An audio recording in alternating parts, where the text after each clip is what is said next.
about it. That's why there's considered 4 levels of compassion. Did I already go over that with all of you? The 4 levels of compassion? I should. I thought I did. 4 levels of compassion are always combined with some aspect of intelligence. And the first one is false compassion, or what they call sentimental compassion. In Vimalakirti, I think I called it, sentimental compassion. I called it in Vimalakirti. In Chinese, Aijian Dabi, or Anunaya Drishti Mahakaruna. And that is a compassion that is notional, you could say, combined with no wisdom at all, with the usual self-habit, with the usual over-concretization of the relative world, as all being a bunch of ding an sichs, where therefore you feel sorry for someone, but you think they're stuck like that, and there's nothing can be done about it. And that's the one that wears you out and could make you feel bad, because you're assuming that it's always going to be like that. The first level of genuine compassion is combined with the wisdom of impermanence. And it says that it's a compassion that is combined with the perception of beings. But it sees the beings that are suffering, in other words, and you think that those beings are real beings and they're really suffering in a way, but you realize their impermanence, that is, that they are constantly changing, because you have the wisdom and intelligence of impermanence. So therefore you do not abandon a hope that they can be fixed from compassion, that they can change from it. Even if you can't do something, they will eventually change from that condition. And so in a way it's not a hopeless compassion, a hopeless empathy where, oh, they're just suffering and that's all they ever will do. And there's nothing can be done. It's not only that you can't do anything about it, it's that nothing will ever be done about it. So that's the first level of genuine compassion, combined with the intelligence or wisdom of impermanence. Then the second level of genuine compassion is called the compassion that perceives processes. And this is combined with the intelligence or wisdom that has realized personal selflessness, that has had the experience of your face falling off, clunk, in the sense of persona. You know, the Latin word persona, from which personality comes from, means a mask. So it's the idea that, you know, your identity is your face, and you have an experience that you do not have such an identity, and that you are a kind of impersonal process or something like that. But that impersonal process is feeling stress and tension and so forth.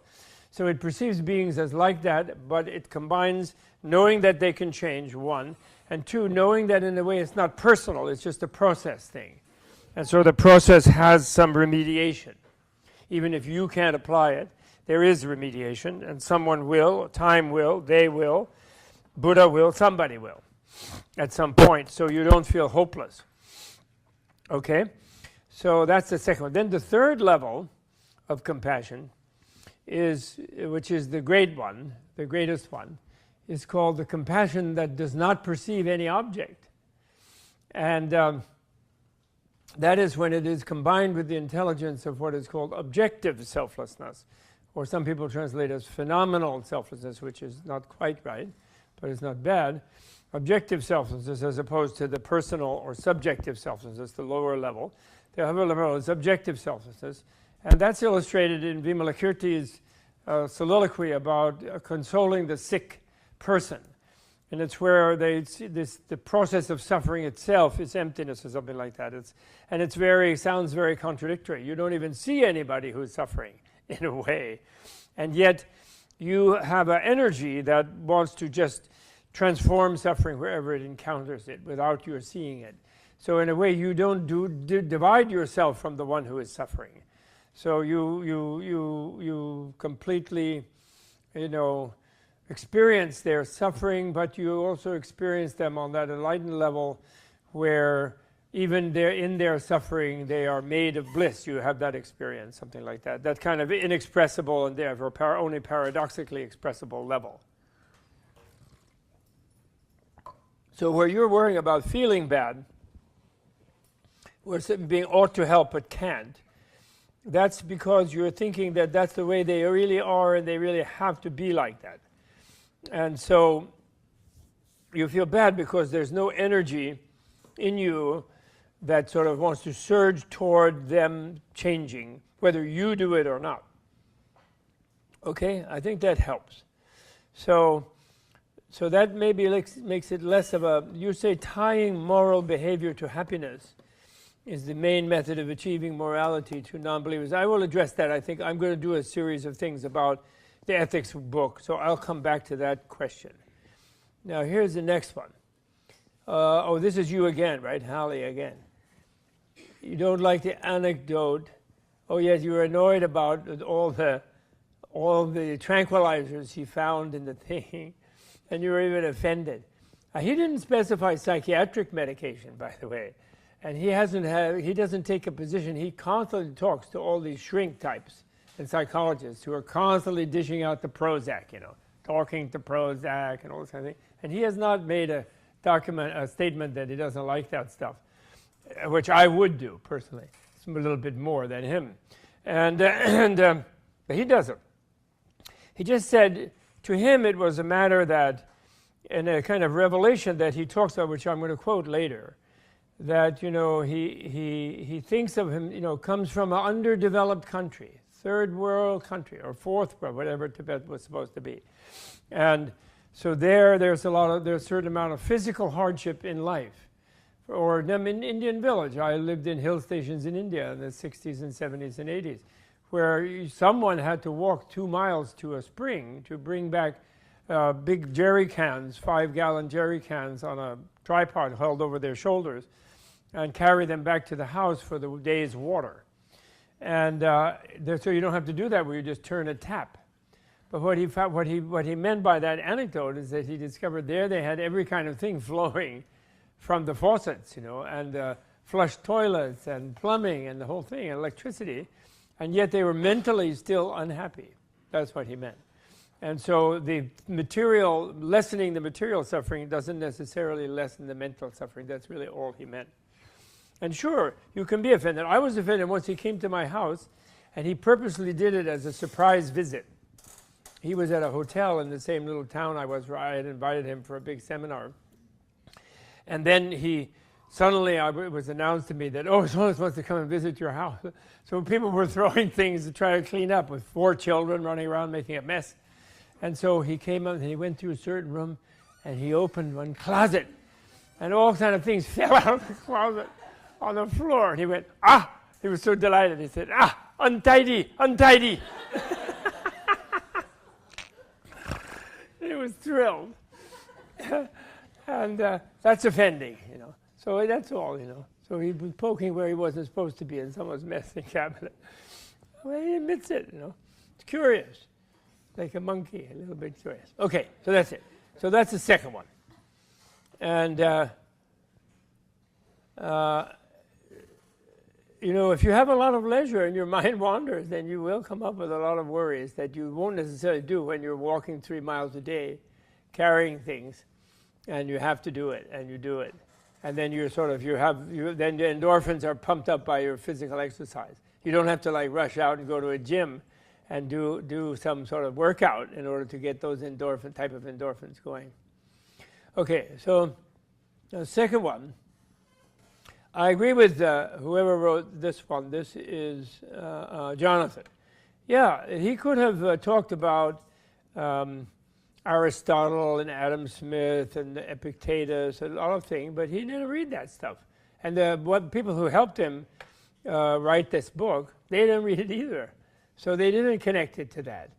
And he's really trying to make a point as a religious leader, which people call him. He actually doesn't think of himself that much as a religious leader. And he accepts, I got him to agree that Buddhism is like 1/6 religion by the modern definition of religion. Even though he's supposed to be the head or the main person, he constantly says that Buddhism doesn't have a pope, and there's no authority structure, and nobody has to do what he says. And that's a very important point about Tibetan society, for example, that Marxists have called theocratic. But it isn't, because Buddha is not God, and people are not scared of Buddha. Buddha is supposed to be their servant, and the bodhisattvas. And so the idea that a bodhisattva is in the place of responsibility is not the same level of authoritarian thing of just obey and understand what I say, and that's understanding, and all those things that we have in these authoritarian societies, which is what gives theocratic the sort of bad smell it has. When people hear it, they just jump like that. You know, in our great famous democracy, where we have a Trumpocratic society just now, which is not really better than, I don't know, I wouldn't mind being ruled by some more gentle person who might have some sort of a robe on, rather than that weirdo.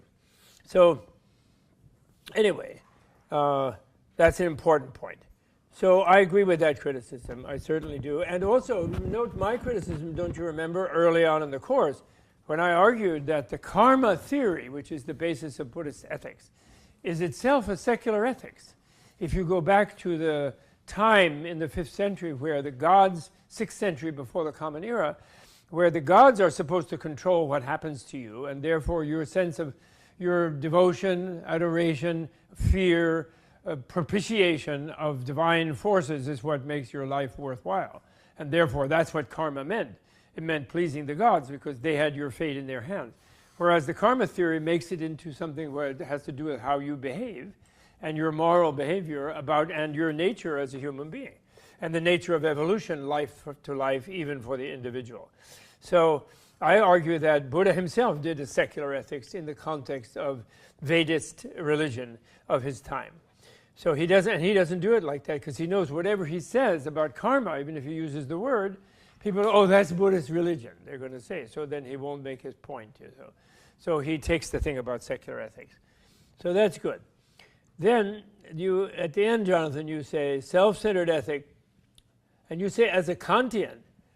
Where's Jonathan? Which one is Jonathan? Oh, you are. Oh, good. You're a Kantian. Good for you. I like Kant. I'm very fond of Kant.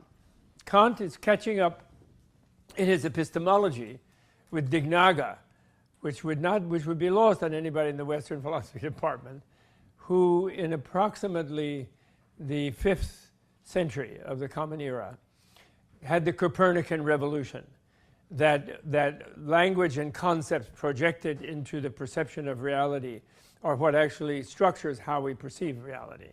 And that the Ding an sich, you could say, is inaccessible to our terminology and our conceptuality, actually. Although the difference from Kant is that actually what we do experience is the Ding an sich, actually, but we can't perceive it conceptually. We perceive it, intuitively in the Kantian sense of immediately, without mediation of a concept. Whereas Kant acts like the Ding an sich is kind of inaccessible to experience. It's some kind of mysterious thing. Because he didn't live in a yogic society.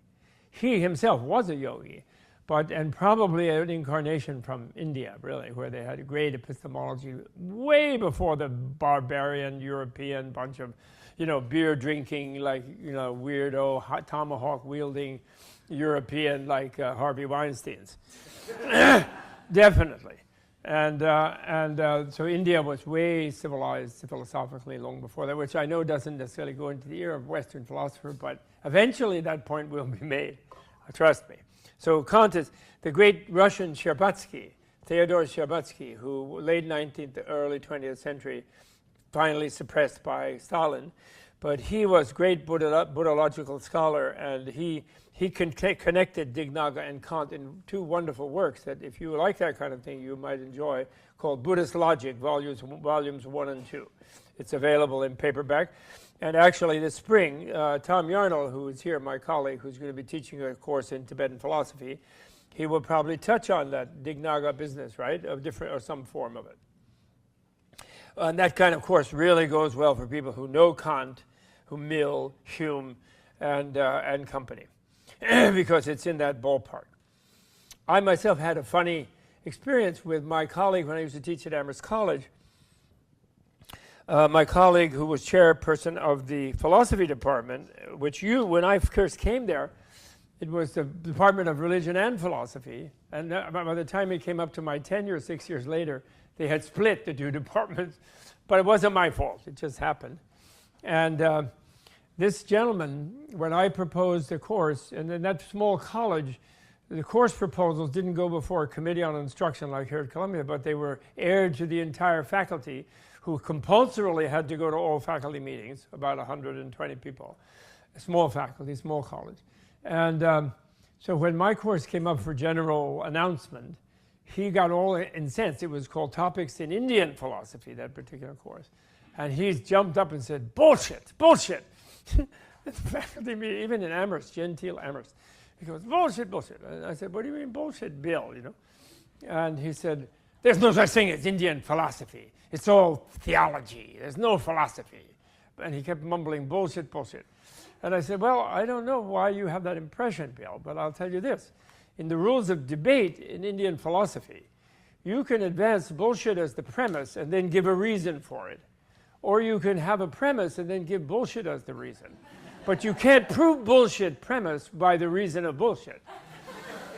And he was quiet, and then everybody assumed he was on my tenure committee 6 years later, or 5 years later, and everybody assumed I was like toast. And he came up to me, mercifully, a few months before the official announcement of the decision, and he said, Bob, you were right. I had to learn a lot more about Indian philosophy than I ever wanted to. He said, and it really is philosophy, he said. So I said, oh, great, Bill, then you're going to study it now. He said, no, I wouldn't do it that injustice. It's so deep and profound, and I don't have time. So that was his last refuge. But then I got tenure. Then they asked me if I had blackmail material on him, which I didn't. Because they expected me to be purged because I had committed the crime as a junior faculty member of being too popular, which the old fogies in departments who decide on this matter, they don't like. So it's a dangerous thing to do when you're a junior faculty person, to be too popular. Never mind. My cynicism. Okay, so anyway, that's good. So the point is, whoops, ding ding, come back. So the point is, where did you say this? Where were we? Oh, here. So it's a big, I did write this answer, I think, on Piazza to somebody, but it's this big thing. There's a big argument in psychology now that there's no such thing as altruism. It's a very important point to some psychologists. And their argument is that, well, a person who is altruistic, they're doing it for some personal sense of gratification. So it's not true altruism. There's really a selfish perspective to it. And that sort of hair-splitting, maybe so, you know, it's not really a problem. But the point is that there is enlightened self-interest involved in being altruistic is quite a wonderful thing. We did address this in dealing with Shantideva's idea. It gives more force to the altruism rather than it ruins the altruism. You know, and it puts a person in a certain type of pickle. In other words, if you feel good by doing altruistic things, which you will, you go to a soup kitchen and you serve up baked beans to a bunch of people who really are having a hard time, and Paul Ryan and Mitch McConnell took away everything from them, and they're like, oh, like this. So they could have some tax cuts for some Koch brothers and some other kind of morally defective people. Then you feel great to do it. But if you're doing it and you're here, okay, now I'm getting happier. Here, have some beans. I'm getting happier. Have some beans. I'm getting happier. Oh, have some beans. I'm getting happier. Then you're not going to get happier. Because like, oh, I could be more happy having a jacuzzi or somewhere, you know. In other words, you're going to be comparing your state and you're going to be focused on what's the outcome for yourself. Whereas if you forget about what you're getting and you're just looking at the face of the person who has like a big thing stamped on their forehead, a Paul Ryan defective, an Ayn Rand creep or something, like starve him to death. And then he'll pull himself up by the bootstraps, and that will be merciful and compassionate. And if you're serving that and just thinking how happy they look about getting that food and how nice it is that you're doing it, and you're not thinking about how you're feeling, but then actually you will feel better. Because you forget about how you're feeling. You get into dishing it. And it's a real fun, actually. Have you ever done it? Did you ever go to a soup kitchen and dished out some veggies to some guy who's basically eating white bread or something in some decent organic food desert, like is afflicted on poorer people in this country? You'll feel happy. And that you did doesn't spoil your altruism in going there. In between reading the Critique of Pure Reason, let's dish a few baked beans. You'll feel really good. And it's all right to have the motive to do it to partially feel good, but while you're doing it, you forget about how you're going to feel, and then you'll feel better. Okay? It's so a little paradoxical, life is. Okay? So restraint and virtue, and remember what we're calling virtue, that's the Western word, that word virtue is kushala, which means skill. And this relates to the secularity of the Buddhist ethic. But anyway, these are great, great questions. Now, who's this? This is Hallie back again? No, Feld, Isaiah. What was this one? This was, I marked it because it was really, oh yeah. Punishment.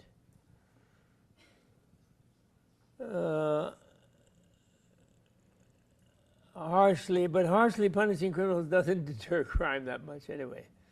Well, anyway, this kind of thing can be debated, but I used to go with some anti-capital punishment people to the Bar Association, some little seminars that we had, and I've seen films about it.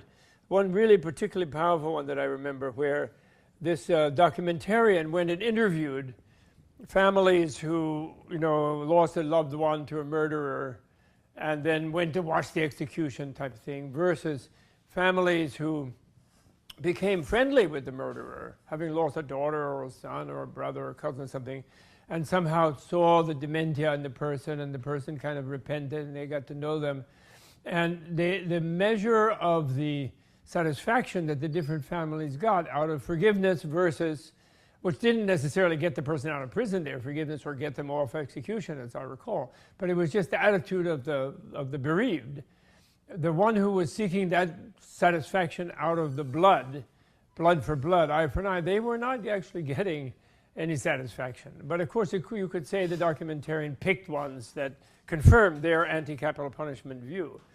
But the Nagarjuna in the 3rd century of the Common Era argues against capital punishment. And the basic Buddhist argument about it is that the whole political science definition of a state as the entity that has a monopoly on violence within its territory and thereby controls people is, the idea is, therefore, violence is fine if you have the power to get away with it. And especially his argument to the king about no capital punishment almost 2,000 years ago is that if you show that it's something good to kill, when someone's already been rendered harmless because they're imprisoned and they can no longer kill anybody, then in a way the subliminal message is, it's okay to kill if you can get away with it. And the idea of the sanctity of life, and therefore that one should not kill, is better imposed by either imprisoning or banishing a person, but not killing them. And it also relates to the notion of Buddhist psychological notion about the nature of humans, that all humans have the capacity of doing evil, and they all have a capacity of changing themselves and ceasing to do evil. And the human life form itself is something so totally valuable to the being that to take it away when to take someone's life to prevent them from killing someone at that point, that's a different story. But once they're already in the power of the state, to then ceremoniously kill them is considered a bad thing on the basis of those arguments. Not that they are absolutely 100% conclusive, but those are the arguments. And the thing about rights are good, but there's a thing about responsibility. I used to be in dialogue with human rights people quite a lot in the past, because they all wanted to know, well, how come the Buddhists don't have a theory of human rights? But of course they do absolutely have a theory of human rights, which Buddha was exercising, Siddhartha was exercising when he left his job as the king of his country and the obedient son of his father. And he was saying, I have a right to fulfill myself, and I'm not therefore, and that right is more important than my responsibility as a prince in this case, in some sort of ultimate sense, relating to the multiple life thing, relating to what really is it that bothers human beings and so forth. And that's a definite argument that he made. So the individual rights, I thought I presented fairly strong evidence, or I tried to, the thesis early on in the course, that the Buddhist tradition emphasizes the individual right to use their life to evolve in a positive way toward enlightenment as the primary aim of even society, rather than the primary aim of society is to coerce the individual's labor and the individual's obedience and the individual's subservience to their caste or family or national obligations and so on. So that monasticism is only based on that possibility, joining the Sangha and so on. Okay, so those were the main questions I thought, and some of them maybe I will respond to in my going on to the Beyond Religion. I must say myself, and you'll see now what I will do in regard to this, I consider the Beyond Religion book a little bit weaker book than his original ethics book, which I really loved, which was called Ethics for the New Millennium, which he wrote in 1999, where he called for an ethical revolution on the planet, which I really like because it followed on my inner revolution. It was very in consonance, but we never discussed that. But I was very pleased about that at the time, I remember. And I remember I said to him, oh, great, you're going to speak truth to power now. You're going to be a prophet, meaning that in the sense of speaking truth to power. And he says, no. He got all agitated with me. He didn't want to speak truth to power. Sort of, but I think he thought I meant predicting the future prophet, because prophet has that double meaning, And I tried to explain, but he was like, no way, don't put me in that role. I'm not going to be a prophet, he said. I said, well, you are being a prophet in Ethics for the New Millennium. So anyway, I'm going to talk about this. Okay, here we go. So, now I'll go into slideshow mode. So you can see it on the screen, I hope. Ta-da! What? What? Oh yeah, there it is. So, in a way, this book is a kind of afterthought of his Ethics for the New Millennium, which I think was his big ethical book, and a great book. And in a way, almost, because this is a new one, I put it Secular Ethics. Maybe I should have assigned instead this Ethics for the New Millennium, which I think, although we're past the millennium, and the first 17 years of the millennium have more or less sucked with the Iraq invasion, criminal invasion of Iraq, with a lot of things, and with 2 stolen elections, and it's not been good.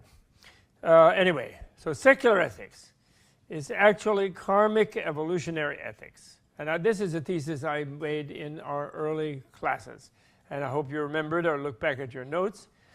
The thesis is that ethical action is virtuous, and remember I explained a lot at that time that the word is translated virtuous by modern translators. Kushala really means skillful, and it's considered skillful because such action advances the actor evolutionarily, and therefore they're skillfully navigating the ocean of evolutionary causation.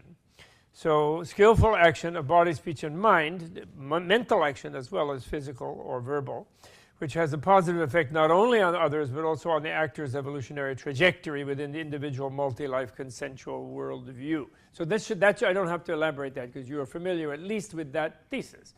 And again, within the multi-life worldview, which is not our modern worldview, and when I say our, I'm talking about we ignorant Americans, in my point of view, but that is, it's not the larger worldview of the world. Maybe more people believe in multi-life thing than they don't believe in it, actually. It might be on the planet still. Could be. But when we say our, we think of the materialist elites of all the different countries. Beyond Religion in the Dalai Lama's Thought. That book follows closely on the clarion call Ethics for the New Millennium, written in 1999, which E&M, wherein he called for an ethical revolution on the planet. And in that, his central thesis is that human nature mandates kindness, love, and altruism, the very key to happiness. So this is the Dalai Lama's, we used to call it his birds and bees speech that he gives, where he gets into mom, cuddling the little baby. Every single person in this room had a compassionate mother. Even if you had conflict with her when you grew up, and especially after you became an adolescent and you announced that it was your life. And then sometimes they announce, I didn't ask to be born in this family. But actually, karmically, you did.